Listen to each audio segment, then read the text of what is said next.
Hello and welcome to today's session of the Australian Romance Readers Lockdown Convention featuring best-selling author Jodi Thomas. Welcome, Jodi. Thank you. I wish I was there in person.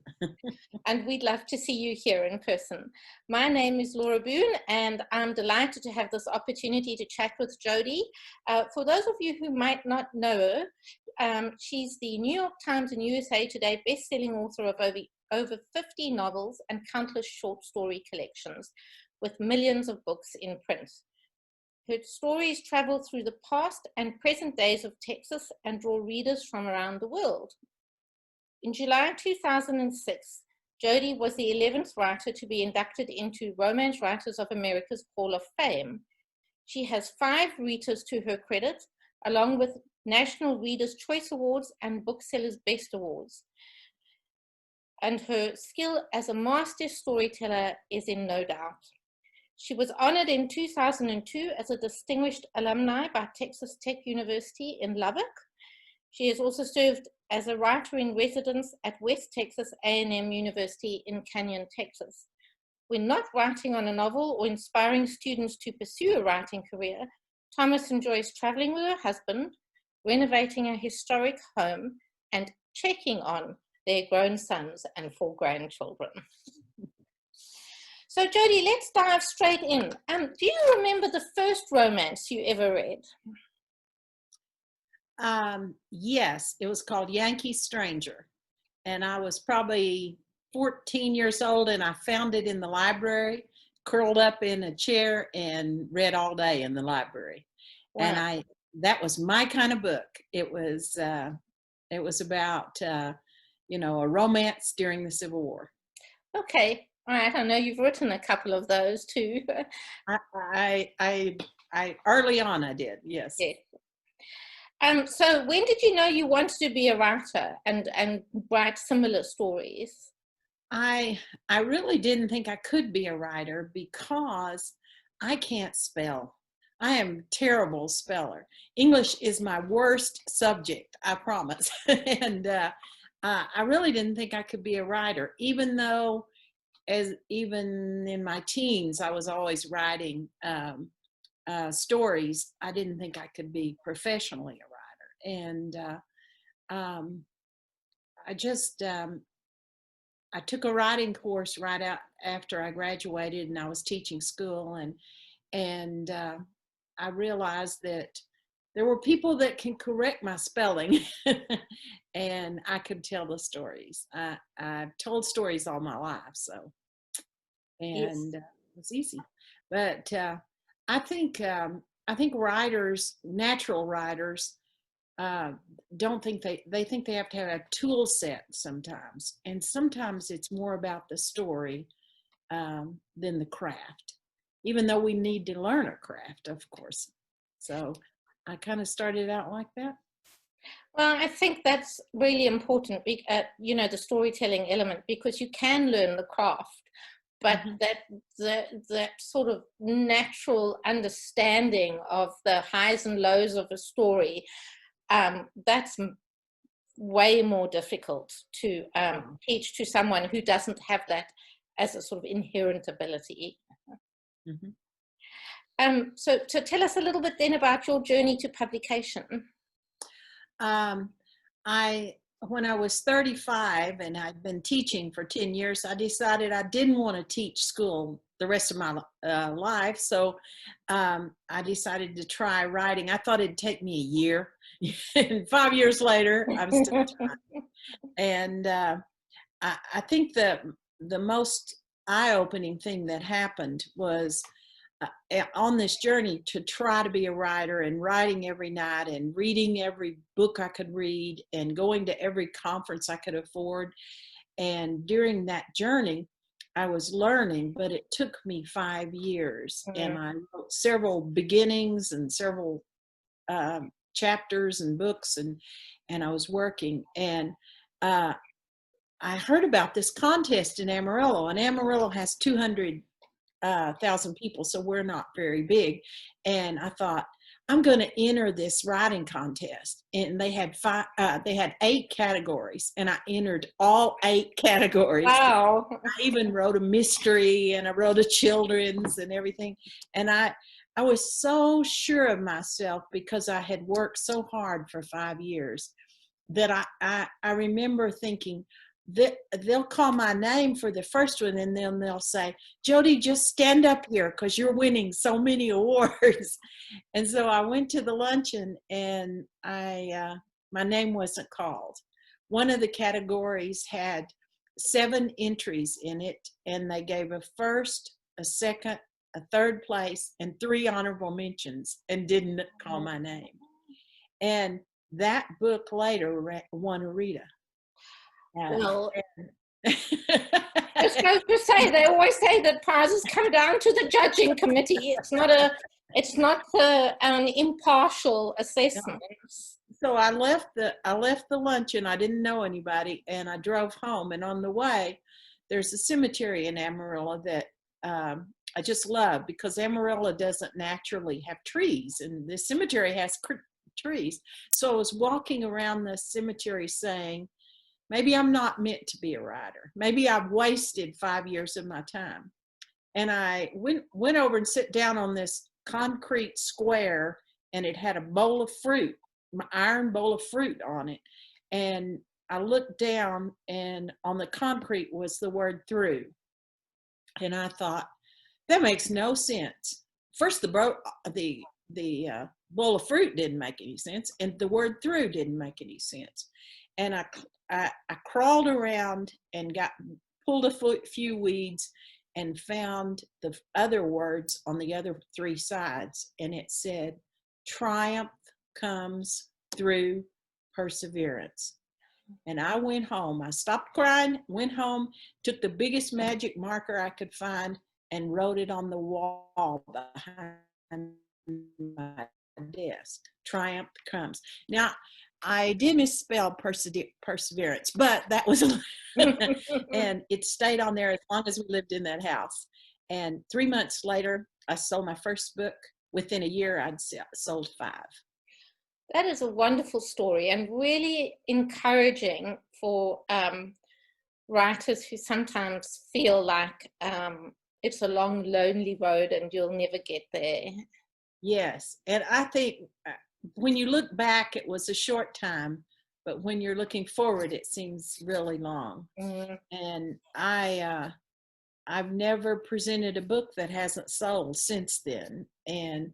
But it's hard to get started in this game. Yeah, it really is. Well, we had a little bit of a round table discussion, I guess, and about what we love so much about your books.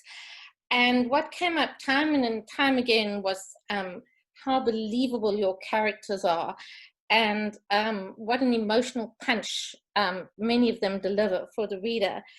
And so I do have a question about characters, and how do you make them so believable?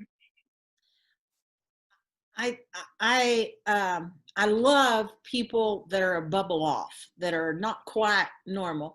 I love those kind of people. I love people that can tell stories of their life.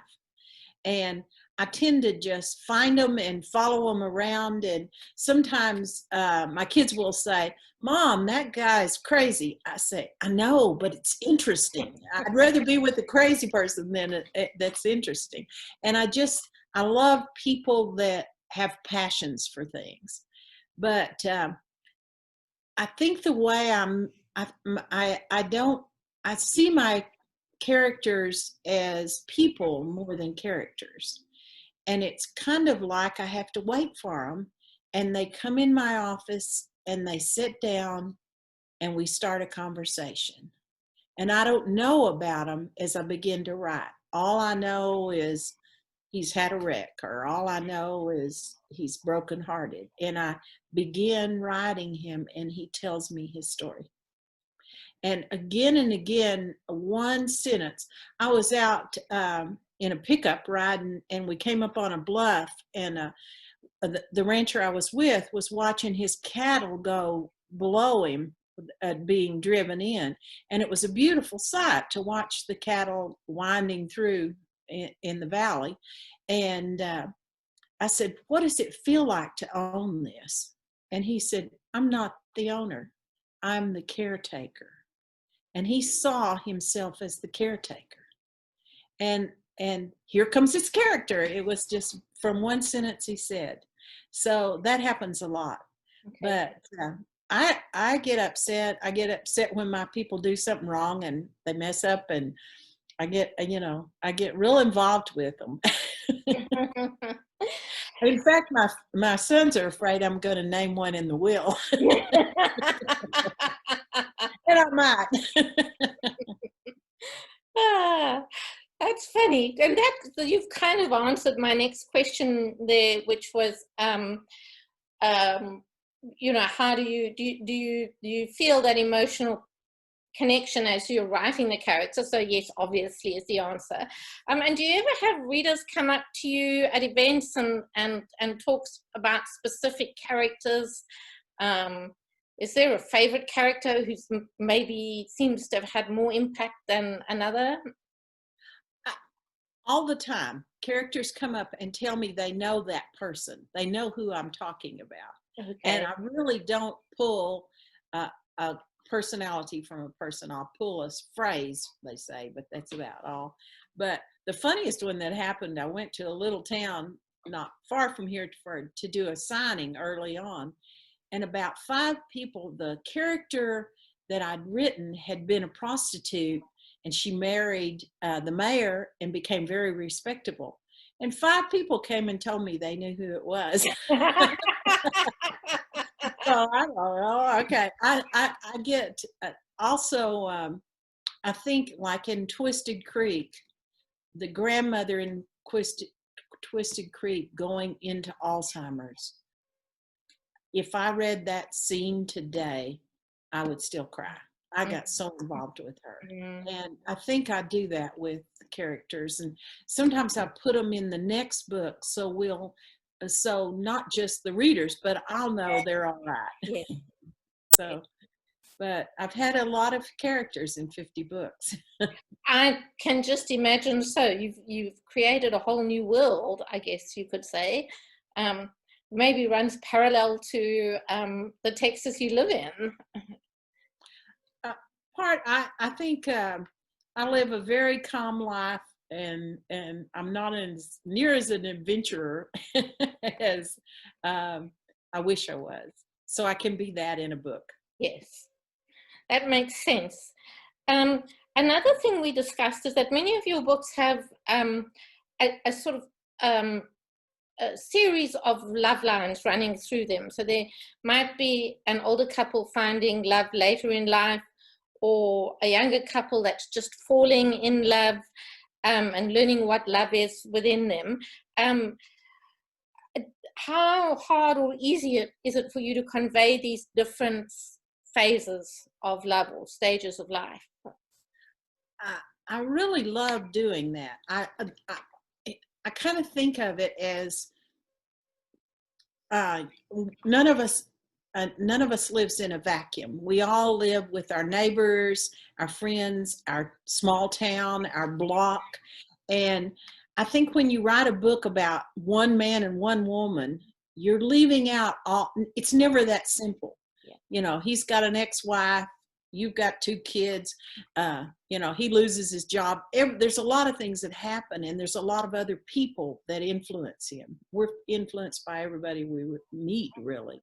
And so I like to write the town.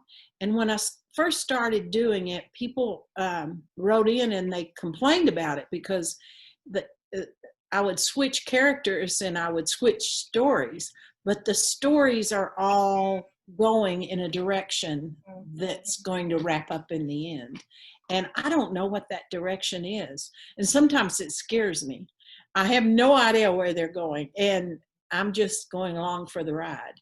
But I love it when I blend different kinds of love, you know, family love, male and female love, just any kind of love together, because I think that's fun, you know. And so I write a community in my books. And I think that that is becoming something readers want more and more. We're aware that we're not isolated and living on our own, and that's definitely a direction that romance is going in. So I guess you were an early innovator there. And also, with the small towns, and maybe more in Australia, we often call them rural romance. It's just the sort of genre name we have for it, whereas I think in America you just say small town romance. But and when you're in a small town, of course, everybody knows everybody else's business. Right. So there's you can't deny that, and it's going to influence the characters and how they react. So to leave them out is a little bit strange, I guess. Yes, yeah, I think so too. And it's just fun to write. Sometimes if I'm kind of stuck on one character, then I will flip over and write a couple of chapters ahead on the other, and it works for me. Okay, great. So that answers another question I had, which was, do you write those interweaving stories separately or together? And it seems like it's just all part of the natural process for you. They come up as they come up. Yeah, and usually I stay pretty close. If I get more than a chapter or two ahead with one, then I'm rewriting a lot because things happen. So, but once I step in that world, I lose track of time. Still, after 30 years, I write all night sometimes, and I love it when I do that. In the zone, just keep going. Yeah. Do you have from all your books, do you have a favorite character, or is your favorite character usually the one you're writing about now?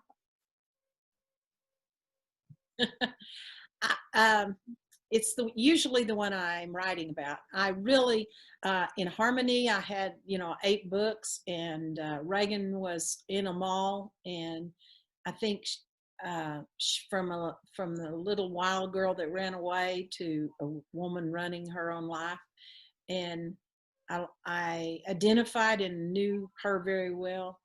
Usually I fall in love with the guys. Yes. Yeah. In fact, my husband always said, when he comes to bed, he said, all of you guys get out of here. I'm going to bed now because I'm thinking of the guys. I'm not thinking.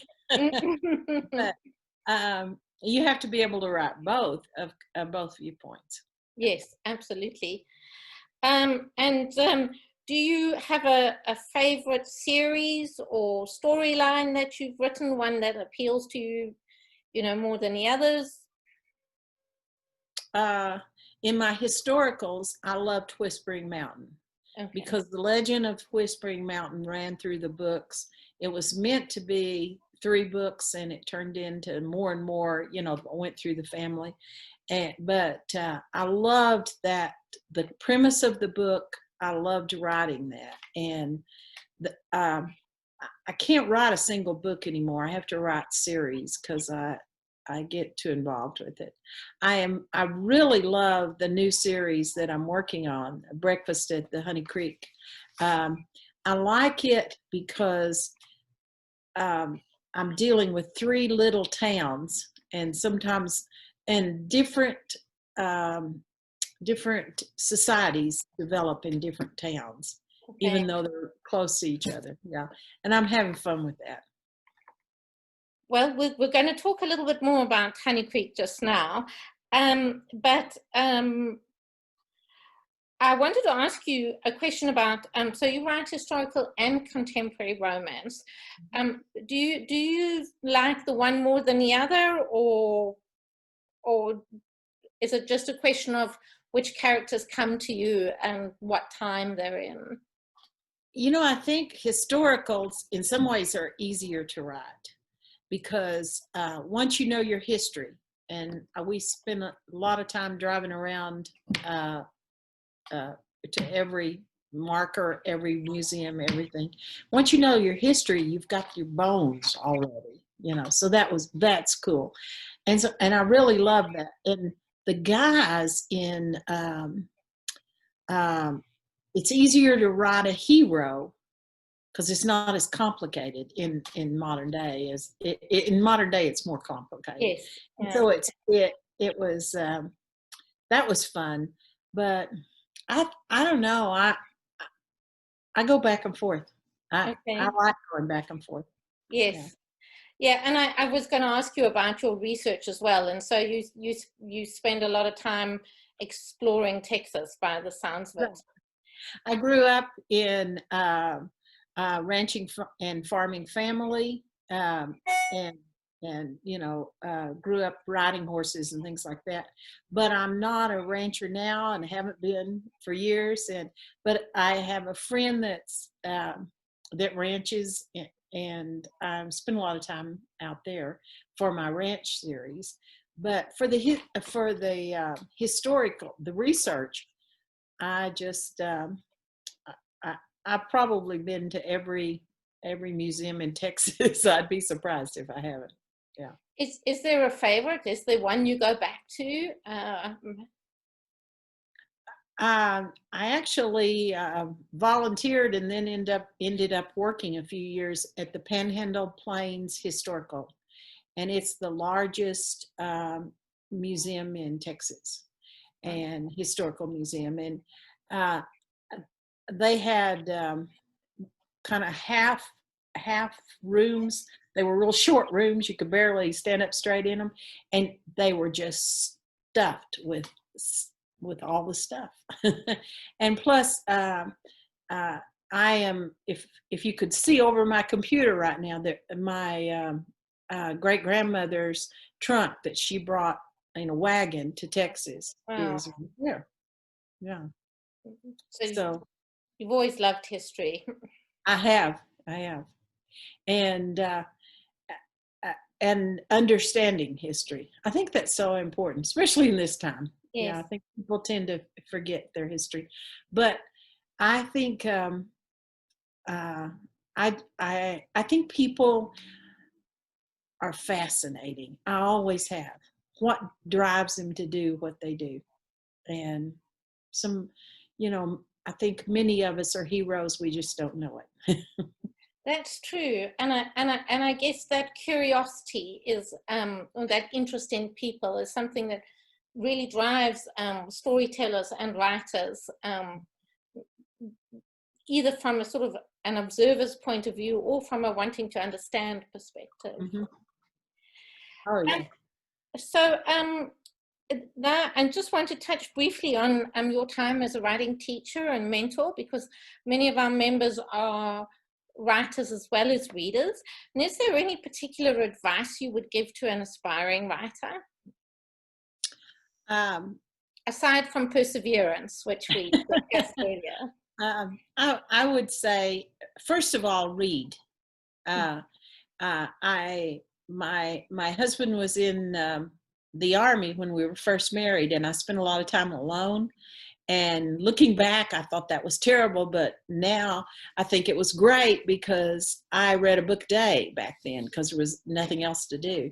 And I think if you're going to write, read in that field. Whenever I see someone that says they want to be a writer and they don't read, I think that books have a rhythm, like a song. And you have to read probably 50 books in a genre to know that beat. And once you get it, you've got it, and you don't have to think about it. It's there. It's the beat to that song. And I think that's important. And also think that networking is very important too. Okay. Over the years that I was writer in residence, I had many students come in my office, and we would, they would talk, and we'd talk writing 2 or 3 times, and then they'd come in and read to me. I wanted to hear their voice reading their work, and then we'd go to work. And when I first got to the office, I had a shelf by the door, and I said, sorry, I said, every time that I've worked through this book, a book, and it gets published, I'm going to put it on there. And within 5 years, the shelf was full. Wow. And no more room. So I think a lot of it is just networking and having a working writer say, try this, do this, call this person. Sometimes that helps. Yeah. Very much so. I get as excited when somebody sells that I've helped than I get excited about my own sales. It's really, really great for me. Well, and I think that's one of the wonderful things about the romance community. It's a really, as a general rule, it's a really supportive group of women who believe that there is room for, you know, lots of books, because we know as readers that we want lots of stories. That's right. I always say that to a starting, I got to teach you as much as I can, because I want something to read in 20 years when I quit. And some of them have gone far beyond me, and it's been nice. Well, that's wonderful. And then I was wondering if you have you can recommend a romance or two that you've are currently reading or have finished reading recently. Let me think. I usually read, I'm reading some that haven't been published yet, so I can't mention them, but you'll see my endorsement on them. And so I love doing that. And, but if you're reading Westerns, I love Linda Brody's Westerns. I'm just starting reading The Yankee's Widow and finding it very well written. It's pretty rare that I don't finish a book because I don't like it. Usually, especially if it's a romance. I love it. I love reading. The problem, and I bet you have this problem too, once you become a writer, you don't get to read as much as you want to. That is true. And I'm like always, my TBR pile, it just grows and grows. And I'm like, I need, you know, like 2 months on a desert island or something, so I can just get through all the books in my TBR pile. I know. And it's, you know, somebody suggested I get one, a tiny library. We have those around town, and where you put maybe 30 books in. And I need a room out front of my house. It's not, I can't get all my books in it. No, not into a tiny library, no. But I always, one thing I always do when I went to RWA, there's not one this year, but when I always would buy all the finalists, because I think you need, if you're writing in that category, you need to know your opposite, you know, the people that are going to beat you. Yes. Yeah. And it's interesting what books win and what ones don't, you know. But I think it also tells you the style. Yes. The style of books 20 years ago are so different now. They'd never win a Rita, but maybe they would. I don't know. Yeah. I think they probably would, but maybe more, you know, your hardcore romance reader. Whereas if you want to draw in new readers, you need to be, you know, aware of current styles and sensitivities, I guess. Right. So let's talk a little bit about your new book and your new series. So what can you tell us? Well, right now I'm on the third book. I'm writing it now, so the second one is finished, and this one's out, you know. And so it's I had so much fun with this one because I wanted to put some more history. I wanted to put some more suspense in it, and still get the romance in. Yes. And so I had fun putting the mystery in it. And sometimes it was a mystery to me, and I had to go rewrite, but it was fun. It was fun. And I have a great editor that I've always had great editors. I've been very, very lucky. And she would walk me through it whenever, say, okay, let's walk through this. And so we would, but she's a delight. But I wanted to do a small town in Central Texas, and where rumors sometimes can affect people's lives. Not always the truth or lies, but just rumors. And so I was playing with that. And how long is it a trilogy, or do you see the series going on for quite some time?